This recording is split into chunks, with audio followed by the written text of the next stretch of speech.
നമസ്കാരം. ഇന്ത്യൻ ക്രിക്കറ്റിൽ ഏറെ വെല്ലുവിളികൾ അതിജീവിച്ച് ഇപ്പോൾ തൻ്റെതായ ഒരു ഇടം നേടിയെടുത്ത താരം തന്നെയാണ് മലയാളികൾ എല്ലാവരും അവരുടെ സ്വകാര്യ അഹങ്കാരമെന്ന് വിശേഷിപ്പിക്കുന്ന സഞ്ജു സാംസൺ.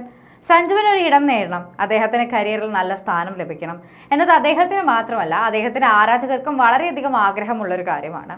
സഞ്ജുവിനെ നല്ല രീതിയിൽ അദ്ദേഹത്തിന്റെ ബെസ്റ്റ് ഫോമിൽ തന്നെ ഇന്ത്യൻ ടീമിൽ കാണണം എന്നത് വളരെയധികം പ്രേക്ഷകർ ആഘോഷമാക്കാൻ കാത്തിരിക്കുന്ന ഒരു വാർത്ത കൂടിയാണ്.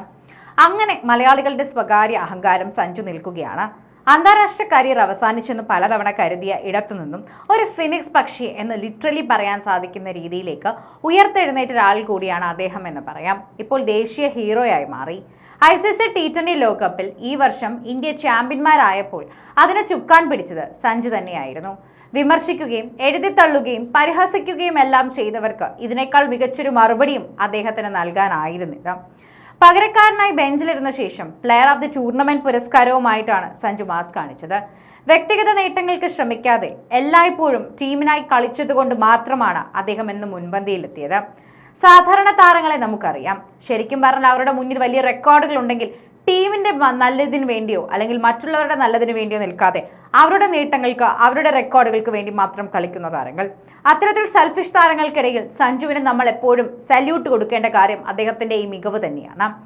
നേട്ടങ്ങൾ സ്വന്തമായിട്ടല്ലാതെ വ്യക്തിഗതമല്ലാതെ ടീമിന് വേണ്ടിയാണെന്നുള്ള തിരിച്ചറിവ് തന്നെയാണ് സഞ്ജുവിന്റെ യഥാർത്ഥ സ്പോർട്സ്മാൻഷിപ്പിനെ കാണിക്കുന്നത്. എല്ലായ്പ്പോഴും ടീമിനായി കളിച്ചത് കാരണം ഗെയിമിൽ ഏറെ തിരിച്ചടി ഉണ്ടായതും അദ്ദേഹത്തിനുണ്ട്. ഇത് കാരണം മുൻ താരങ്ങളിൽ നിന്നടക്കം സഞ്ജു ഒരുപാട് വിമർശനങ്ങളും കരിയറിൽ പലപ്പോഴായി നേരിടുകയും ചെയ്തു. അന്നൊന്നും അദ്ദേഹം ഈ വിമർശനങ്ങളോട് പ്രതികരിച്ചിരുന്നില്ല. എന്നാൽ ഇപ്പോൾ എല്ലാ വിമർശകരുടെയും വായടപ്പിക്കുന്ന മാസ് മറുപടി തന്നെ സഞ്ജു നൽകിയിരിക്കുന്നു. സ്റ്റാർ സ്പോർട്സിന് നൽകിയ പുതിയ അഭിമുഖത്തിലാണ് ഇന്ത്യയുടെ മുൻ ടെസ്റ്റ് ഓപ്പണർ കൂടിയായ ആകാശ് ചോപ്രയുമായി സംസാരിക്കവേ വിമർശനങ്ങളെ എങ്ങനെയാണ് കാണാറുള്ളതെന്ന് സഞ്ജു തുറന്നു പറയുന്നത്. അദ്ദേഹം നേരത്തെ നിരന്തരം വിമർശിച്ചവരുടെ നിരയിൽ ഉൾപ്പെട്ടിട്ടുള്ളയാളും കൂടിയാണ് ചോപ്ര. എങ്ങനെ ബാറ്റ് ചെയ്യണമെന്ന് ആരും ഉപദേശിക്കേണ്ടല്ലെന്നും കിടിലൻ മറുപടിയാണ് സഞ്ജു നൽകിയത്. എന്തു തന്നെ ചെയ്താലും ഞാൻ എൻ്റെതായ രീതിയിലായിരിക്കും അത് ചെയ്യുക. ക്രിക്കറ്റ് എങ്ങനെ കളിക്കണമെന്ന് ആരും എനിക്ക് പറഞ്ഞു തരേണ്ട കാര്യമില്ല. സഞ്ജു, നീ ഈ ഷോട്ട് കളിക്കണമെന്നോ നീ എന്തുകൊണ്ട് ആ രീതിയിൽ കളിക്കാത്തതെന്നോ എന്നോട് ആരും പറയേണ്ട കാര്യമില്ല, പറയുകയുമില്ല. സഞ്ജു സാംസൺ എങ്ങനെയാണ് കളിക്കേണ്ടതെന്ന് സഞ്ജു സാംസൺ മാത്രമാണ് തീരുമാനിക്കാനുള്ള ചോയ്സ് ഉള്ളത്. ഇതായിരുന്നു ചോപ്രയ്ക്ക് അദ്ദേഹത്തിന്റെ ക്ലാസ് മറുപടി. മുമ്പൊരിക്കലും തനിക്ക് നേരെ ഉയർന്നിരുന്ന വിമർശനങ്ങളോട് സഞ്ജു ഇത്തരത്തിൽ പ്രതികരിച്ചിട്ടില്ല. ഇത്തരത്തിൽ ബോൾഡായി പ്രതികരിച്ചത് ആദ്യമായിട്ടാണ് നമ്മൾ കാണുന്നത്. സഞ്ജു അങ്ങനെ പ്രതികരിക്കാത്തത് കൊണ്ട് തന്നെ എന്തും നമുക്ക് സഞ്ജുവിന്റെ മുഖത്ത് നോക്കി പറയാമെന്നൊരു ചിന്ത പലർക്കും ഉണ്ടായിരുന്നു. അത്തരത്തിൽ തന്നെ തുറന്ന വിമർശനം പലരും നടത്തിയിട്ടുണ്ടായിരുന്നു.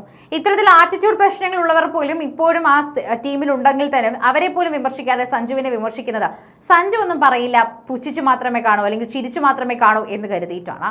അതുകൊണ്ട് പലരും സഞ്ജുവിന്റെ തലയിൽ കയറാൻ ശ്രമിച്ചിട്ടുണ്ട്. അവർക്കുള്ള എല്ലാ മറുപടിയും കൂടിയാണ് സഞ്ജു നൽകിയിരിക്കുന്നതെന്ന് നമുക്ക് കൃത്യമായി പറയാൻ സാധിക്കും.